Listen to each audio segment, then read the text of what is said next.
Et bonjour à tous, ici Deto et j'espère que vous allez bien. Je suis en charmante compagnie encore aujourd'hui. Vous l'avez bien aimé la dernière fois il me semble, bah là c'est installé, bon, on verra si elle reste. Enfin on se retrouve pour la vidéo sur le black metal dont je vous avais parlé la dernière fois. Et il s'agit d'un petit récapitulatif de la décennie. Il y a eu beaucoup de top 10 albums de la décennie, mais j'ai décidé de procéder un petit peu différemment, dans le sens où je vais prendre un album par année pour faire plus une évolution de 2010 à 2019, car ça a été une décennie qui a été extrêmement riche. Et ce qui est sorti en 2019 était assez différent de ce qui sortait globalement en 2010. Et je trouvais ça assez intéressant de faire ça de manière un petit peu plus progressive que de simplement dire ce 10e album c'est mon 10e préféré, 9e préféré, 8e préféré, en sachant que si j'avais fait ça, plusieurs années seraient passées à l'os tout simplement. C'est une vidéo que j'ai laissé maturer pendant un certain temps. J'ai mis pas mal de temps avant de savoir à peu près ce que je voulais faire, surtout par rapport à la sélection des albums, car ça a été une décennie, comme je disais, vraiment exceptionnelle. Et il y a des années où j'ai énormément hésité. Je ne savais pas du tout quel album choisir. Même aujourd'hui, j'ai encore quelques petits doutes, mais je suis plutôt content, car mine de rien, il y a pas mal de variétés. Et c'est quelque chose qui me plaît bien, dans le sens où on ne sera pas sur le même registre tout le long de la vidéo. Beaucoup ne seront pas d'accord avec mes choix, je pense, et c'est normal. L'art, c'est quelque chose de subjectif, et c'est quelque chose qui compte beaucoup pour moi. C'est pour ça que c'est pas pour moi un top des meilleurs albums, c'est vraiment les albums qui m'ont touché personnellement et qui toucheront pas forcément quelqu'un d'autre.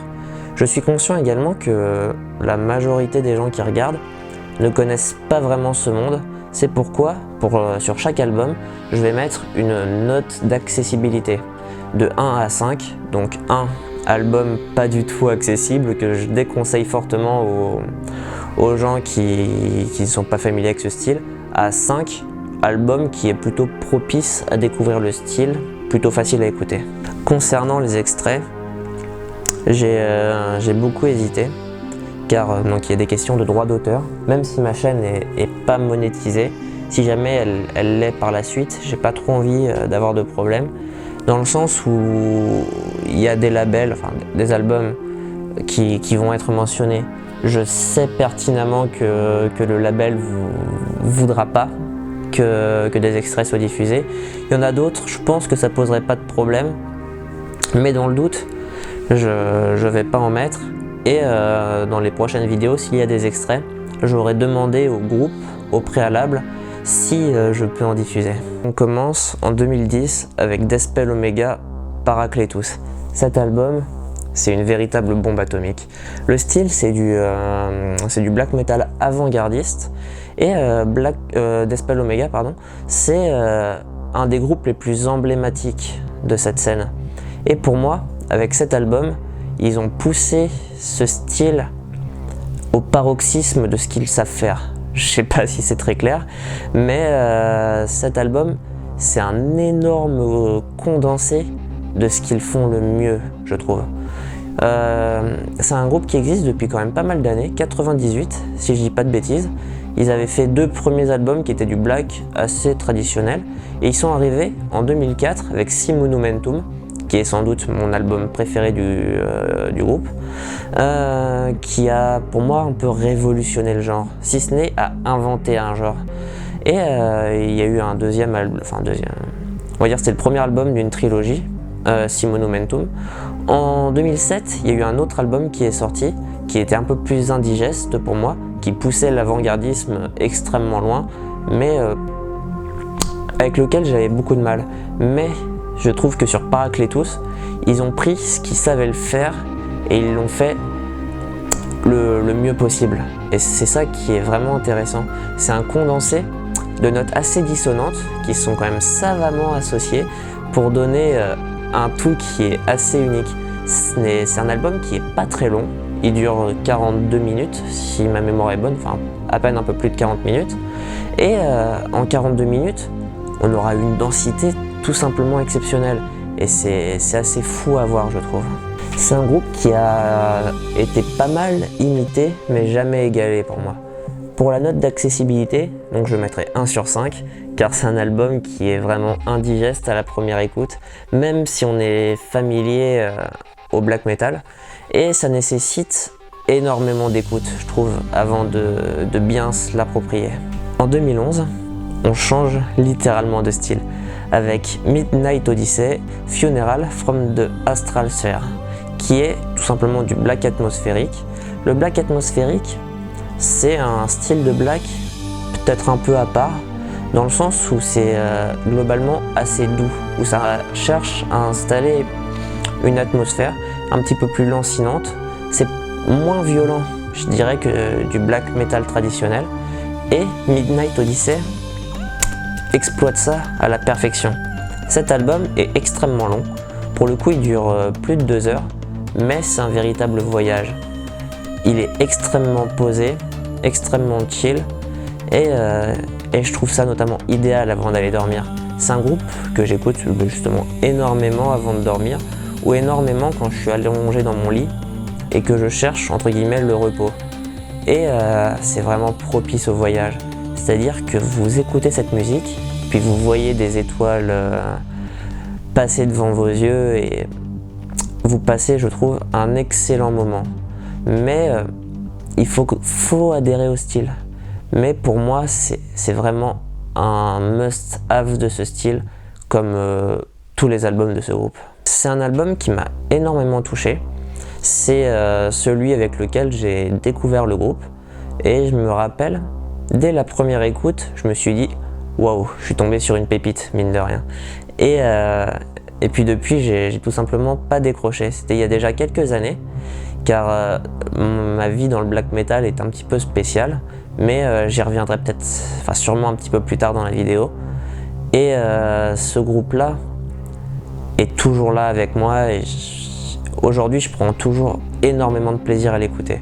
Pour l'accessibilité, je mettrai 5 sur 5, car si on n'est pas fan de black metal, c'est un album qui est extrêmement facile à écouter, même si c'est extrêmement long, mais au pire on n'est pas obligé de tout écouter d'un coup. Et c'est idéal pour se poser, même si on aime les musiques plus douces ou qu'on est assez éloigné, c'est idéal. En 2012, on change pas totalement de style, mais un petit peu quand même, avec Make a Change, Kill Yourself, Free. Le nom inspire la gaieté, et pour le coup, c'est ce qu'on appelle du DSBM, du Depressive Suicidal Black Metal. Bon.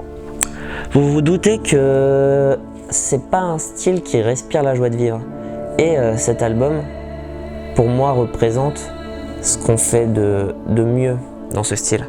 Et donc c'est subjectif, hein, bien entendu, mais c'est un des albums de DSBM que j'ai le plus apprécié, que j'ai le plus écouté. Et je viens de penser à quelque chose, c'est que les 3 groupes dont je viens de parler ont sorti un album en 2019. Et comme quoi, la continuité est assez présente chez ces 3 groupes, mais ces albums-là sont ceux qui m'ont le plus marqué. Enfin, je vais revenir donc à Free. C'est un album qui m'a beaucoup accompagné. Je l'ai écouté des dizaines et des dizaines de fois inlassablement. Je dirais que c'est pas forcément une prouesse technique, mais c'est un album qui m'a touché au plus profond de moi-même, je dirais. Mis dans un autre contexte, ça peut être un peu curieux, mais c'est un album qui m'a beaucoup accompagné, que j'ai pu écouter notamment dans des périodes de ma vie qui étaient peut-être un peu différentes d'aujourd'hui. Mais aujourd'hui, je prends toujours autant de plaisir à l'écouter, et je pouvais pas tout simplement ne pas le mettre dans mes albums de la décennie. Pour l'accessibilité, je mettrai 3 sur 5, on va dire la moyenne, car la musique n'est pas violente en soi, c'est même plutôt mélodieux, plutôt je dirais facile à écouter, mais l'ambiance est assez pesante. Vous vous en doutez vu le style et le nom, et je dirais que si d'une musique dépressive, extrêmement triste, ne vous dérange pas, ça se rapprocherait plus du 5 sur 5. En revanche, si c'est l'inverse, ça se rapprochera plus du 1 sur 5. C'est pourquoi je préfère mettre la moyenne. Alors, en 2013, je sens que je vais m'attirer la foudre de pas mal de puristes, mais tant pis. J'ai choisi Deaf Heaven Sunbasser. J'ai beaucoup hésité avec Caladan Broad, mais Deaf Heaven a eu peut-être un petit peu plus d'impact. Pourquoi faire sursauter les puristes? Car le black metal, c'est un style donc traditionnellement assez violent, qui respire pas la joie, comme on a pu le voir notamment précédemment. Et en 2013, enfin, Deaf Heaven existe depuis plus longtemps. Là, c'est leur deuxième album, mais c'est celui qui les a propulsés vers le succès. L'album a presque 2 millions de vues sur YouTube, ce qui est quand même énorme. Ils sont arrivés avec une pochette rose et donc un titre qui veut dire bain de soleil. C'est-à-dire qu'en black metal, au lieu de dire la nuit est sombre, Satan est à mes côtés, j'ai envie de me tailler les veines ou je ne sais quoi, eux ils diront je me promène dans le parc avec ma petite amie, les arbres sont verts, les fleurs poussent, c'est ce genre de choses là. Et ça casse complètement avec l'image qu'on peut se faire du black metal. Pourtant, la musique, ça reste du black metal. C'est saturé, il y a du blast beat, un chant hurlé. La production est extrêmement propre et aérée. Et justement, ça a contribué à énormément populariser ce que l'on appelle le post-black metal, qui est donc un petit peu cette veine-là, d'un black metal beaucoup plus propre, moins violent, qui a envie, on va dire, de casser les clichés et de faire évoluer le style. Rassurez-vous, j'ai pas choisi cet album uniquement pour son idéologie, mais musicalement, même si ce mot veut pas dire grand chose, cet album a énormément de qualité. Je le trouve mélodieux, extrêmement bien équilibré, il cogne quand il faut, il s'aère quand il faut, le tout est extrêmement bien produit et c'est un album qui est extrêmement agréable à écouter, je trouve, dont je me lasse pas non plus et qui pour moi passera à la postérité. Et mine de rien, c'est pas évident.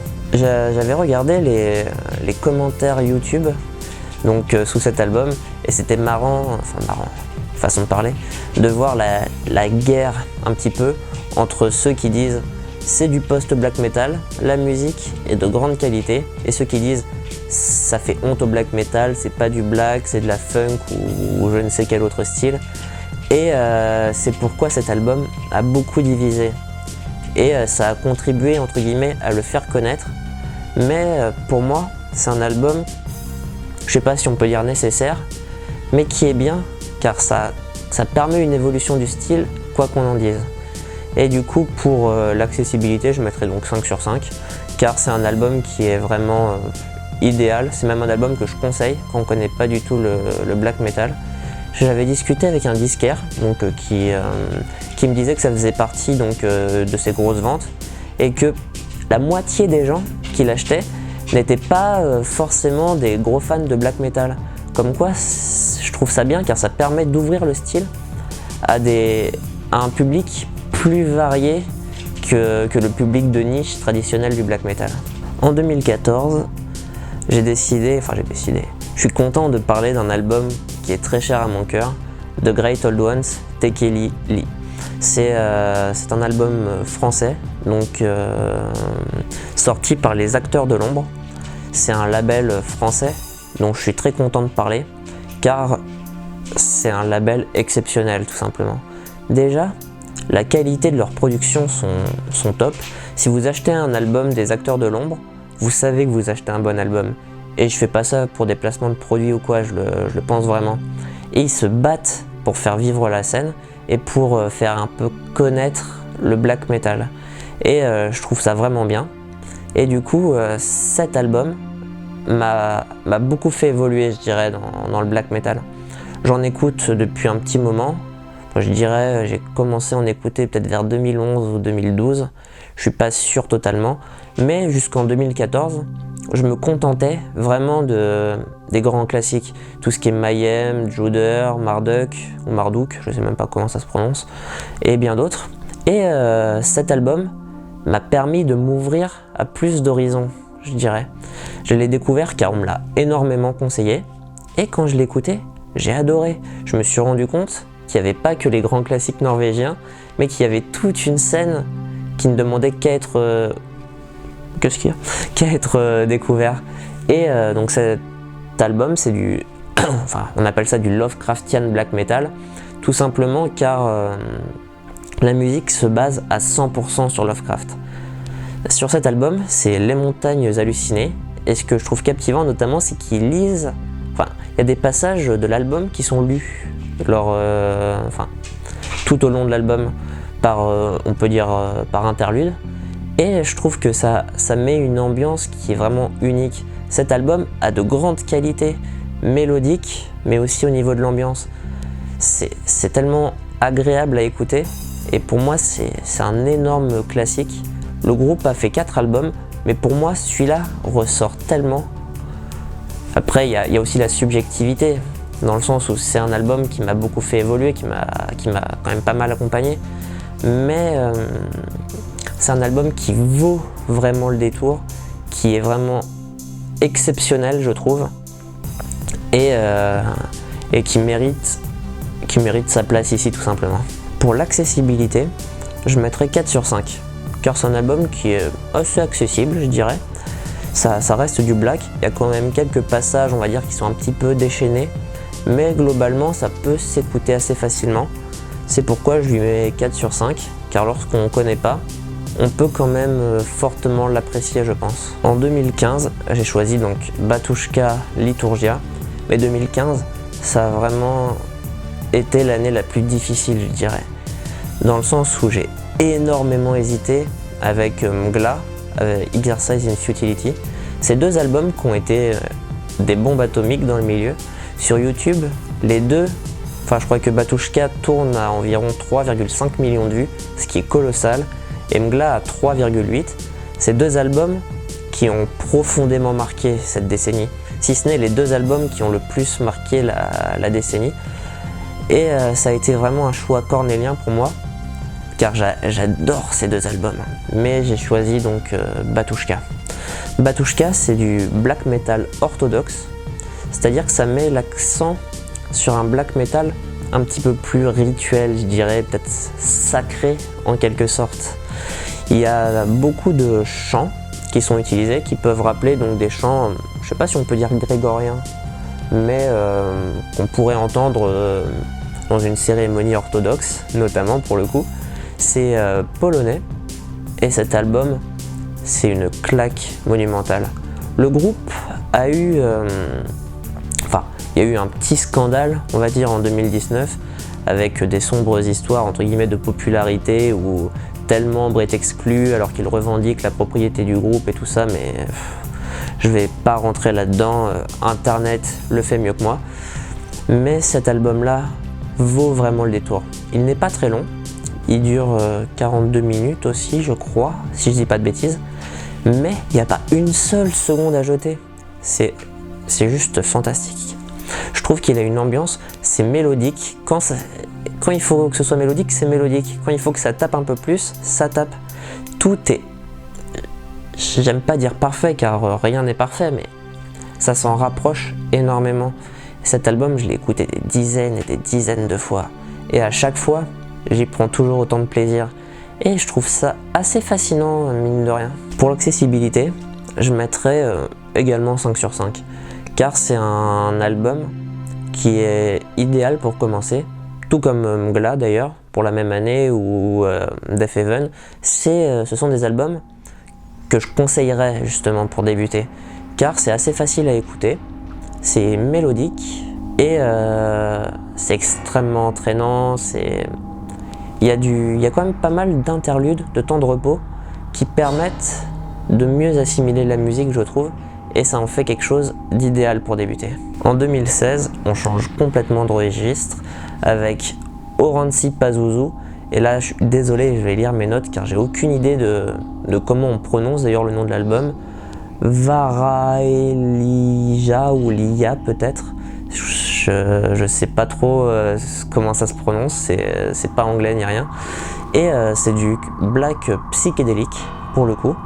C'est un album que j'ai découvert car on me l'a énormément conseillé aussi. Il a pas mal tourné, mine de rien.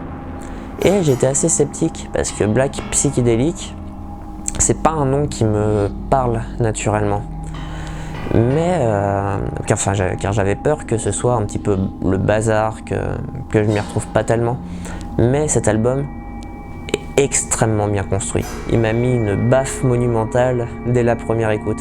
C'est-à-dire qu'il est barré, mais extrêmement bien barré. Ça veut pas dire grand chose, mais c'est extrêmement bien construit. C'est pas du tout fait au hasard. Et je dirais qu'il n'y a pas besoin d'être dans un état second ou je ne sais quoi pour pouvoir l'apprécier, tellement c'est bien construit. Il y a des... Je l'avais fait écouter donc à mon ami Lodoc, qui m'aide beaucoup sur la chaîne, qui fera sûrement des vidéos dessus d'ailleurs. Il m'avait fait la remarque, mais on sent quand même qu'il y a de l'influence du rock psychédélique des années 70. Et j'ai écouté donc quelques albums qu'il m'avait conseillés, et c'est vrai.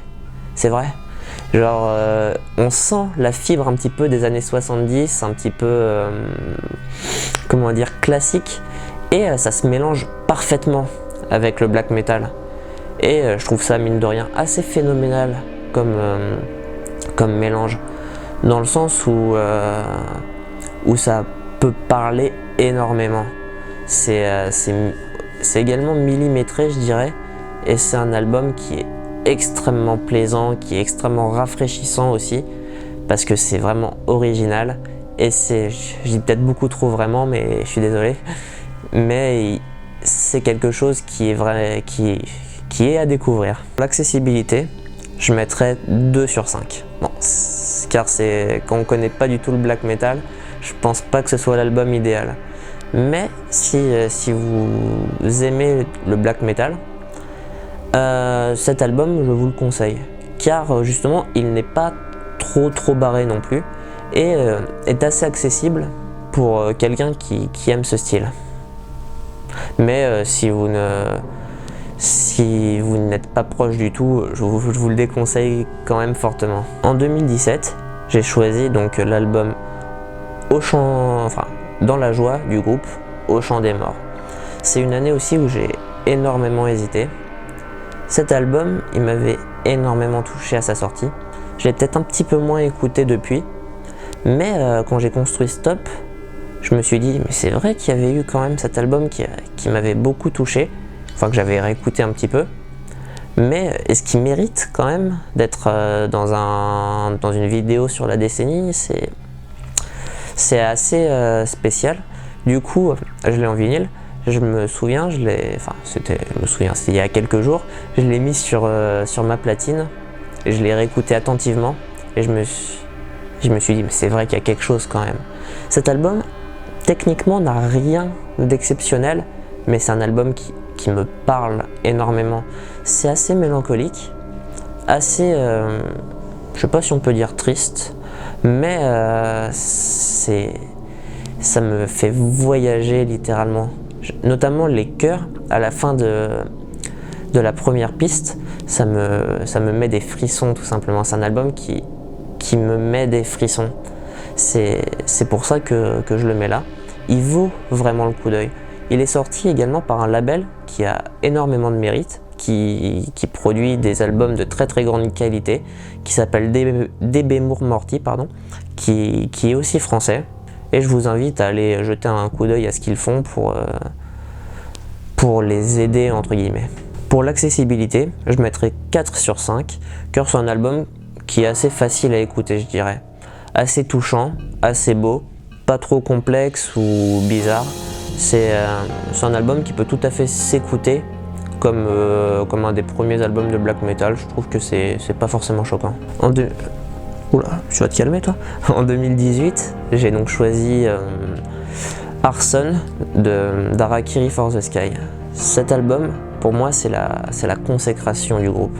Je le connais depuis un bon moment, notamment avec la sortie d'Aokigahara en 2014, si je dis pas de bêtises, et l'album suivant qui a été Trauma. Et ces deux albums, je les avais trouvés vraiment bons, mais Arson, pour moi, reprend vraiment le meilleur de ces deux albums. C'est-à-dire que Aokigahara a une énorme inventivité c'est du black, on va dire un petit peu atmosphérique, quelques petites touches de DSBM, mais c'est pas forcément très flagrant. C'est une musique extrêmement originale, et donc Aokigahara pour moi apportait cette originalité, mais on avait peut-être pas assez le temps de se poser sur la musique. Ça allait peut-être, enfin, ça s'enchaînait peut-être un petit peu trop vite, façon de parler. Dans Trauma, c'était l'inverse, c'est-à-dire qu'on avait toujours l'originalité, mais les pistes étaient beaucoup plus longues, on se posait beaucoup plus dessus, mais il y avait peut-être quelques lenteurs, comme quoi le groupe avait eu une évolution, mais n'avait peut-être pas trouvé son équilibre. Et dans Arson, pour moi, ça reprend vraiment le meilleur des deux, dans le sens où il n'y a pas de lenteur, on se pose sur l'album et on le vit de A à Z. Il est original, extrêmement bien équilibré, je sais pas pourquoi je me suis excité d'un coup. C'est un album qui vaut vraiment le coup d'œil, c'est le meilleur album du groupe, selon moi, bien sûr, ça reste toujours subjectif. Et en 2018, c'est un album qui m'a énormément accompagné. Je l'ai écouté déjà des dizaines de fois aussi, tellement je trouve ce groupe captivant, notamment par son chant, qui est peut-être un petit peu grave, qui n'est pas du tout larmoyant ou triste. Ça fait un petit contraste avec les riffs qui sont extrêmement beaux, et je trouve que ça fait une alchimie qui est assez unique, mine de rien. Pour l'accessibilité, je mettrais donc 4 sur 5, car je dirais que c'est un album qui est aussi assez facile à écouter, mais il faut adhérer au style, je dirais. Il faut aimer ce groupe, mais si vous adhérez au style, c'est un album qui est vraiment fantastique et qui est assez facile à écouter, je dirais. En 2019, donc j'ai choisi The Heretics de Rotting Christ. Là, peut-être que les puristes, s'ils n'ont pas décroché, se diront « Ah bah, enfin un classique !» Et Rotting Christ, enfin 2019, ça a également été une année extrêmement riche. Je pense notamment au dernier Bluetooth Nord. D'ailleurs, ça aurait été beau, façon de parler, de finir sur eux, car c'est un groupe qui a évolué un petit peu en parallèle de Deathspell Omega, donc ça aurait pu être rigolo de commencer par Deathspell Omega pour finir sur Bluetooth Nord, mais j'ai choisi Rotting Christ. Il y avait également donc Gals Weird, qui a eu le droit à sa vidéo, ou Ulta, ou même le dernier Mayhem qui m'a mis une énorme claque, qui est un grand classique donc norvégien. Et Rotting Christ, c'est un groupe qui m'a mis une des plus grosses claques de ma vie, je dirais en 2016, avec leur album Ritual. Quand j'ai écrit cette vidéo, donc j'ai choisi évidemment de ne pas faire deux fois le même groupe, car pour le coup, Rotting Christ, je pense que je l'aurais mis en 2016 et en 2019, et donc j'ai dû choisir entre les deux. Est-ce que je mets Rituals ou est-ce que je mets The Heretics? Et donc j'ai choisi The Heretics, même si je pense que beaucoup ne seront pas d'accord avec moi. Dans le sens où Rituals, c'est une masterpiece. Il y a des titres pour moi qui sont inoubliables à l'intérieur. Je pense notamment au Litanie de Satan, qui est une reprise donc, du poème de Baudelaire, qui est un morceau juste phénoménal. The Heretics a peut-être moins de morceaux phénoménaux, mais je dirais que l'album est équilibré à la perfection. Il est à la fois mélodique, à la fois ravageur, à la fois poétique. Il y a une reprise de poème dedans, aussi Die Raven, donc d'Edgar Allan Poe. Et même si c'est peut-être moins mémorable que Baudelaire pour le coup, mais cet album, c'est une bombe pour moi. Je l'ai écouté aussi des dizaines et des dizaines de fois. Je me souviens, j'avais été l'acheter les yeux fermés le jour de sa sortie. Et depuis, j'ai pas décroché vraiment de cet album. Je l'écoute très souvent et je trouve que Rotting Christ a réussi à continuer ce qu'ils avaient initié sur Rituals ou même sur les albums précédents pour le pousser encore plus loin et faire un pur chef-d'œuvre. Montrer qu'ils ont un style qui leur est propre et qui est vraiment, je trouve, merveilleux à m'écouter, enfin, qui m'émerveille personnellement. Et c'est un groupe qui est assez vieux, mine de rien, qui a plus de 30 ans. Et c'est beau, je trouve, de voir qu'en plus de 30 ans, le groupe a encore beaucoup de choses à dire et le fait encore magnifiquement bien. Pour l'accessibilité, je mettrais aussi 4 sur 5, car c'est un album qui est assez facile à écouter, je dirais, si on n'est pas proche du style.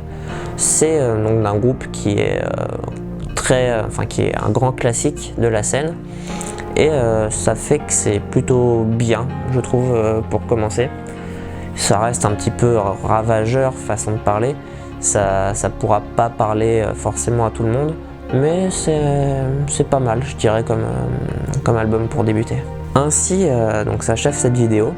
J'ai tenu à être très spontané dessus, à laisser parler un petit peu mes émotions telles quelles, et ne pas réciter tout bêtement un texte. J'espère que ça vous aura plu, mine de rien.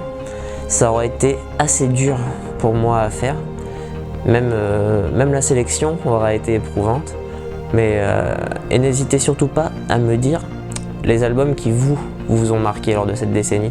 Je trouverais ça vraiment génial d'échanger avec vous. Même si c'est pas du black metal d'ailleurs, ça peut être vraiment très intéressant, je pense. En attendant, je vous invite à nous suivre sur nos réseaux ou à rejoindre notre serveur Discord qui devient de plus en plus sympathique, je trouve, et j'en suis assez fier, mine de rien. Et moi je vous dis à la prochaine.